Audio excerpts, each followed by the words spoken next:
2007. ஓகேங்களா? இது ஈஸியான கொஷினுங்க. இது ஈஸி டு மாடரேட் ஒரு கொஷின் தான்.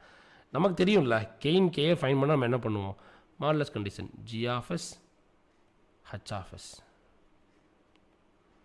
equal to 1 equal to k divided by, இதை வந்து சிம்பிளிஃபை பண்ண முடியுமா பாருங்கள். 12 வரணும், 7 வரணும். சான்ஸ் இருக்கா? 4 3s are 12. எஸ், இன்னும் ஈஸியாகிடுச்சு Sammu. S into S plus 4 S plus 3. ஓகேவா?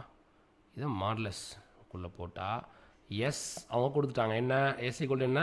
-1 + j1 ஜேன்னு போட்டுக்கலாம். அவ்வளோதான். இப்போ இன்னும் எல்லா கொஷினுமே ஒரே மாடலில் இருக்குது. ஆச்சரியமாக இருக்குது. 2007 பாருங்களேன், இந்த கொஷினாக இருக்கலாம். ஈசி டிபார்ட்மெண்ட்டில் 2007 இன்ஸ்ட்ருமெண்டேஷன் டிபார்ட்மெண்ட்டில் பாருங்கள், எல்லாத்துலேயுமே இந்த கான்செப்ட்லேருந்து தான் கொஷின் வந்திருக்கு. பிரேக் பாயிண்ட்ஸை விடவும் 2007 கேட்டில் இந்த மாதிரி தான் கொஷின் வந்து கேட்டிருக்காங்க எல்லா டிபார்ட்மெண்ட்லேயும். ஓகே, அது